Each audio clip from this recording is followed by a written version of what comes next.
यदि आप WhatsApp use करते हैं तो ये वीडियो आपके लिए काफ़ी इंपॉर्टेंट रहने वाली है। पता चले कल कि आपका बैंक अकाउंट साफ हो गया है, आपकी बातें, पर्सनल जो बातें हैं वो बाहर मार्केट में आ जाए, तो आपको कैसा लगेगा। उस कंडीशन में आपके पास क्या उपाय रहेगा, क्या कर सकते हैं, तो इस वीडियो को ज़रूर देखें। और इस वीडियो में हम ये भी पता करेंगे क्या राइट टू प्राइवेसी एक फंडामेंटल राइट है, यदि है तो कौन से जजमेंट में ऐसा कहा गया था। इस वीडियो में हम इसे भी समझेंगे।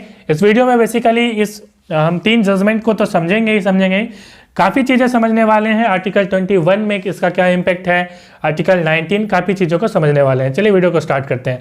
सबसे पहले मैं मामले को समझ लेता हूं। तो आपको इस तरह के मैसेजेज आपको व्हाट्सएप में देखने को मिलते होंगे। यदि आपको नहीं मिले हैं तो बहुत जल्द मिल जाएगा। ये क्या है, ये मैसेज में क्या लिखा हुआ है। मैसेज की बात करूँ तो साफ लिखा हुआ है, ये व्हाट्सएप की एक नई प्राइवेसी पॉलिसी है। पॉलिसी को उसने चेंज किया है, कारण क्या है इसे भी हम समझेंगे। पॉलिसी ये है कि अब आपके बैंक अकाउंट हो या आपके जितने भी कॉन्टैक्ट हैं, आपके फ़ोन में जितने भी कॉन्टैक्ट नंबर सेव हैं, उन सारी चीज़ों को फेसबुक के साथ शेयर किया जाएगा और फेसबुक के साथ जितने भी लिंक्ड जितने भी ऐप्स हैं उनके साथ शेयर किया जाएगा। आपको बताते चले, फेसबुक आप अभी यूज़ करते हैं, अभी भी फेसबुक आपकी जितने भी इंफॉर्मेशन है आप फेसबुक में जो डालते हैं वो डिफरेंट ऐप्स के साथ वो शेयर करती है। आप सेटिंग में जाके चेक कर सकते हो। खैर, यहाँ तक तो हमने समझ लिया। अब हम समझते हैं कि आखिर इसका क्या उपाय है, क्या राइट टू प्राइवेसी एक फंडामेंटल राइट है। तो उसके लिए हमें जजमेंट को समझना पड़ेगा। सबसे पहले स्टार्ट करेंगे MP शर्मा वर्सेस सतीश चंद्रा। ये 1954 में आया था जजमेंट, और इसमें क्या कहा गया था, बेसिकली ये डालमिया ग्रुप के लिए ये जजमेंट था जिसमें 8 जज थे। 8 जजों की बेंच ने एक फैसला दिया। बेसिकली क्या था कि डालमिया ग्रुप, आप समझ रहे हैं, कंपनी है, हेरा फेरी का मामला था, और इस मामले में सुप्रीम कोर्ट ने निर्णय क्या दिया। बेसिकली डालमिया ग्रुप का जो है सुप्रीम कोर्ट वो क्यों गए, डालमिया ग्रुप इसलिए गई क्योंकि इस केस के तहत डालमिया ग्रुप से कई बार पूछताछें हुई, और डालमिया ग्रुप का यह आरोप डालमिया ग्रुप ने लगाया सुप्रीम कोर्ट में, कहा कि भाई उनकी जो निजी जितने में डॉक्यूमेंट है, पर्सनल जो डॉक्यूमेंट है कंपनी की, अलग अलग डॉक्यूमेंट जिसका इस केस से कोई ताल्लुक नहीं है, उसे भी जो है छानबीन करी जा रही है। ये हमारा क्या है, मौलिक अधिकारों का हनन है, राइट टू प्राइवेसी का हनन है, राइट। इस आधार पे वो सुप्रीम कोर्ट गई। सुप्रीम कोर्ट ने कहा कि नहीं, राइट टू प्राइवेसी हमारे कॉन्स्टिट्यूशन में कहीं भी लिखा हुआ नहीं है। बताता चलूं कि राइट टू प्राइवेसी हमारे कॉन्स्टिट्यूशन में कहीं भी लिखा हुआ नहीं है। अब समझते हैं कि राइट टू प्राइवेसी कहाँ लिखा हुआ है, इसकी डेफिनेशन कहाँ से मिलेगी, क्योंकि इसकी परिभाषा तो समझनी बहुत ज़रूरी है। कहाँ मिलेगी, देखिए, तो ये मिलेगी universal declaration of human right, और ये है आर्टिकल 12। इसका आर्टिकल 12 में राइट टू प्राइवेसी के बारे में बताया गया है। क्या बताया गया है आप खुद पढ़ लें, ये लिखा हुआ है उसमें, आप समझ गए होंगे कि राइट टू प्राइवेसी का डेफिनेशन हमें यहाँ से मिल जाता है। तो डालमिया वाले केस में, MP शर्मा वर्सेस सतीश चंद्रा वाले केस में सुप्रीम कोर्ट ने साफ कर दिया कि ये जो है फंडामेंटल राइट नहीं है, राइट टू प्राइवेसी कोई फंडामेंटल राइट नहीं है। आगे चलते हैं खड़क सिंह के मामले में। खड़क सिंह, आपने हिंदी में कहानी भी पढ़ी होगी, एक डाकू था, बहुत बड़ा डाकू था। मामला वही है, Kharak Singh versus state of UP, 1962 का केस है। खड़क सिंह नामक एक बहुत बड़ा डाकू था, शातिर था, और जैसे ही आपको पता है कि ये क्राइम करते हैं लेकिन जो सबूत होते हैं वो छोड़ते नहीं हैं, तो इन्होंने भी ऐसा ही किया, क्राइम किया और कोई सबूत नहीं छोड़ा। और उस टाइम में ऐसे कोई CID वगैरह, क्राइम पेट्रोल चलती भी नहीं थी, कोई कॉन्टैक्ट नंबर भी नहीं था। तो क्या हुआ कि कोई सबूत मिला नहीं, मैं जस्ट मजाक कर रहा हूँ, सबूत नहीं मिला, तो क्या हुआ कि इन्हें गिरफ्तार करके छोड़ दिया गया, राइट। अब क्या हुआ, छोड़ने के बाद कबूतर को फांसने के लिए जाल फेंका गया UP की तरफ से, right, and UP regulation act लगाया गया, और उसके तहत क्या हुआ कि जाल किस तरह से फेंका गया, देखिए, कि कभी ना कभी तो कबूतर जाल में फंसेगा, कभी ना कभी ये किसी से बात करेगा क्रिमिनल वाली, और तभी कभी तो जो है फंसेगा ये। इसमें सर्विलियंस लगा दिया UP रेगुलेशन एक्ट के तहत, इसकी निगरानी होने लगी। कभी मन करे तो रात में उठा के लेके आ जाए इनको, ठीक है। बहुत ज़्यादा जो है ये हो गया, इससे हरास हो गए, और ये चले गए सुप्रीम कोर्ट, और ये सुप्रीम कोर्ट में दलील रखी कि ये मेरा जो निजता का जो राइट टू प्राइवेसी है उसका ये हनन हो रहा है। ठीक है। फिर सुप्रीम कोर्ट ने कहा, उसमें जो है 6 बेंचेज की सुप्रीम कोर्ट थी और 6 बेंच के जजेस ने कहा कि right to privacy fundamental right नहीं है, मगर उसमें एक बात सुप्रीम कोर्ट ने जरूर कही कि कोई भी व्यक्ति को उनके आवाज़ से इस तरह से जो है नहीं कर सकती है छानबीन, उसमें कुछ रेस्ट्रिक्शन होना चाहिए, ये उन्होंने कहा सुप्रीम कोर्ट ने। अब हम चलते हैं केएस पुट्टुस्वामी, जो सबसे बड़ा लैंडमार्क जजमेंट है, उसके तरफ चलते हैं। क्या है ये? केएस पुट्टुस्वामी एक रिटायर्ड जज थे, उन्होंने सुप्रीम कोर्ट में अपील करी, सुप्रीम कोर्ट वो गए और बेसिकली इसे हम कहते हैं KS Puttaswamy versus Union of India. 9 जजों की बेंच थी और इसे आधार केस के बारे में भी जाना जाता है।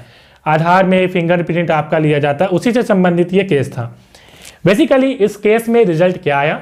रिजल्ट ये आया कि सुप्रीम कोर्ट की 9 बेंच के जजों ने कहा, क्योंकि देखिए इसके पहले जो बेंच थी वो इससे कम थी, देखिए 6 बेंच की जज, 8 बेंच की जज, और इसमें 9 बेंच के जज थी, एक बड़ा बेंच था।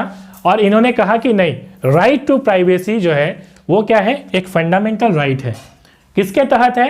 तो आर्टिकल 14, 19 का डी और 21 समझेंगे। आर्टिकल 14 हमें कहता है कि समानता का अधिकार, विधि के समक्ष समान था, तो हमें समानता का अधिकार है, उस तरह से कहा।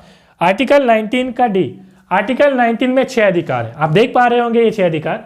इन 6 अधिकार में चौथा नंबर देखिए, आर्टिकल 19(1) का डी देखिए, तो उसमें क्या लिखा हुआ है कि आप कहीं भी स्वतंत्र विचरण कर सकते हैं। अब इसमें क्या हुआ कि आप देखिए कि राइट टू प्राइवेसी का मतलब क्या है। यदि आप स्वतंत्र विचरण नहीं कर पा रहे हैं, सर्विलियंस लगा दिया जा रहा है, राइट, आपकी निगरानी करी जा रही है, तो ये कहाँ का स्वतंत्र विचरण हुआ? ये तो स्वतंत्र विचरण नहीं हुआ। आप कहाँ जा रहे हैं उसकी निगरानी यदि कोई एक स्टेट कर रहा है, राज्य कर रहा है। राज्य का मतलब क्या है? राज्य का मतलब है ऐसी संस्था जो प्रत्यक्ष या अप्रत्यक्ष रूप से सरकार से सहयोग प्राप्त करती है। राज्य का मतलब वो बिहार, झारखंड, यूपी वो वाला नहीं। राज्य का मतलब ऐसी संस्थाएं जो प्रत्यक्ष या अप्रत्यक्ष रूप से सरकार का क्या लेती है, सहयोग लेती है। और ये राज्य का डेफिनेशन आपको पता ही होगा, आर्टिकल 12 के अंदर पाया जाता है, राइट, वो डेफिनेशन देती है। खैर, यहाँ तो हमने समझ लिया बात। आगे सुप्रीम कोर्ट ने ये भी कहा कि निजता का अधिकार भले ही संविधान में न लिखा हो, लेकिन इसे लिखने की कोई आवश्यकता नहीं है। ये आर्टिकल 14, 19, 1D और आर्टिकल 21, सबसे बड़ी बात, आर्टिकल 21 क्या है? प्राण एवं दैहिक स्वतंत्रता का अधिकार। उसमें मैंने वीडियो बनाई हुई है, सारी वीडियो जो है लिंक में आप देख सकते हो। आर्टिकल 19 पे भी बनाया है, आपको 1 मिनट में पूरा 19 का 6 अधिकार याद हो जाएगा, ठीक है। तो आर्टिकल 21 में क्या है? आर्टिकल 20 मैंने कहा कि प्राण एवं दैहिक स्वतंत्रता का अधिकार, राइट टू लिबर्टी, ठीक है, तो एंड राइट टू लाइफ। अब क्या है इसमें आप देखेंगे, इसमें ये 34 अधिकार जो है वो आप तो देख रहे हैं दिए हुए हैं। ये मेनका गांधी के केस में आया था, मैंने पूरा मामला बताया है उस वीडियो में। तो बेसिकली कॉन्स्टिट्यूशन में आर्टिकल 21 में लिखा हुआ है कि प्राण और दैहिक स्वतंत्रता आपको है। मेनका गांधी के केस में जब जजमेंट आया 1978 के केस में, उसमें सुप्रीम कोर्ट ने ये कहा, उसमें ये 34 अधिकार दिए गए हैं। उसमें साफ साफ कहा सुप्रीम कोर्ट ने कि मानव को गरिमा के साथ जीने का अधिकार है। सिर्फ ऐसा नहीं है कि जीना है, जीने का अधिकार मतलब ये नहीं है कि सिर्फ हमारे शरीर के अंदर प्राण है, वो जीना नहीं है। जीना का मतलब है गरिमा के साथ जीना, रिस्पेक्ट के साथ जीना, सम्मान के साथ जीना।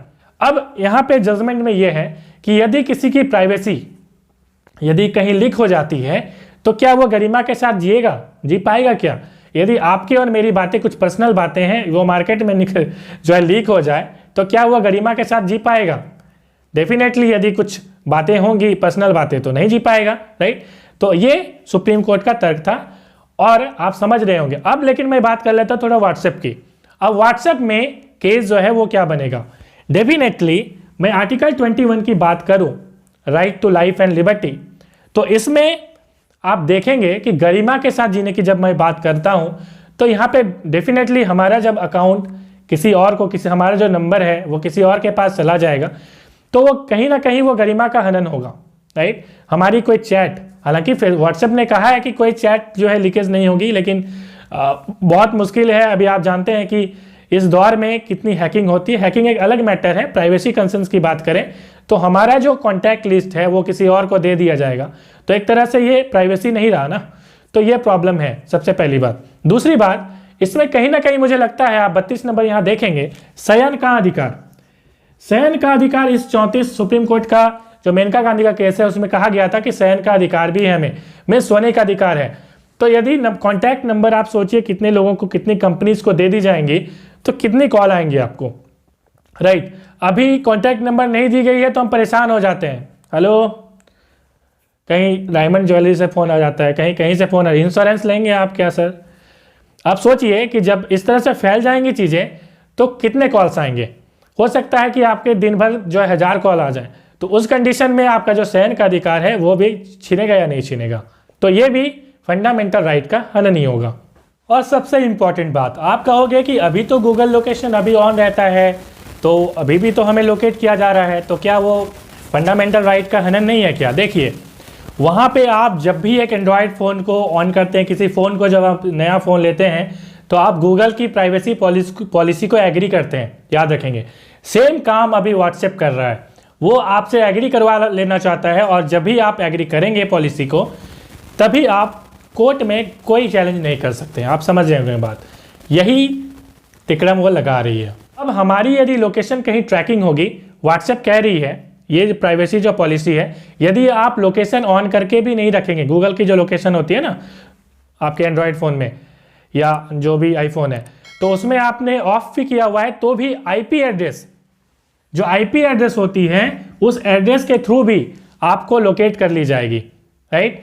व्हाट्सएप का कहना है कि इससे आपको फ़ायदा मिलेगा, यदि आप कुछ सर्च कर रहे हैं तो उससे संबंधित आपको जो है मैसेजेज आने लगेंगे, आपको फ़ायदा मिलेगा, मगर नुकसान हमारा होने वाला है। तो जीवन की रक्षा की बात मैं करूं तो आपका यदि लोकेशन ट्रैक होगा और प्राइवेट फर्म्स को जब वो लोकेशन दे दी जाएगी, तो आप सोचिए, प्राइवेट अलग अलग ऐप को दे दी जाएगी, तो हो सकता है वो ऐप कोई क्रिमिनल ने बनाया हो, तो आपका जीवन की रक्षा किस तरह से हार्मफुल होने वाली है। अब सवाल उठता है कि क्या सरकार कोई एक्शन ले सकती है क्या? मैं बता दूं कि ये जो केस पुट्टस्वामी वाली जो केस है, इसमें सुप्रीम कोर्ट ने ये कहा था कि आर्टिकल 14, 19, 1D और 21 के तहत ये एक फंडामेंटल राइट है, मगर एक कमिटी बनाई थी, किसने? गवर्नमेंट ने। इस जजमेंट में ये कहा गया था कि आप एक लॉ इनेक्ट करो। लॉ क्यों बनाने की बात है? क्योंकि राइट टू प्राइवेसी के अगेंस्ट में कोई लॉ हमारे पास नहीं है जो हमें प्रोटेक्ट कर सके, राइट। देखिए, सिंपल सी बात है, बिल्कुल समझेंगे आप सोचिए कि हमारे यहाँ क्या है, डेमोक्रेसी में विधायिका, कार्यपालिका और न्यायपालिका है, राइट। विधायिका का काम होता है कानून बनाना, जो लोक जैसे संसद हो गया, और स्टेट में आपको पता है विधानसभा, विधान परिषद। तो विधायिका, कार्यपालिका एंड न्यायपालिका। तो न्यायपालिका का काम तो जजमेंट देना होता है, राइट। तो अब विधायिका कानून जब तक नहीं बनाएगी तब तक क्या कार्यपालिका कुछ काम कर पाएगी? क्योंकि कार्यपालिका विधायिका के बनाए गए कानून पे ही काम करती है। अब यदि एक्शन लेगी कोई कार्यपालिका, यदि एक्शन लेगी तो किस बेसिस पे लेगी? जब लॉ ही नहीं बना हुआ है तो एक्शन तो ले नहीं पाएगी।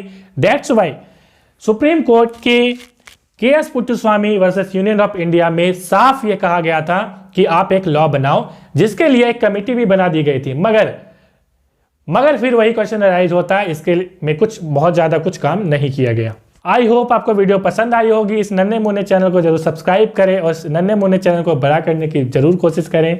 Thanks for watching.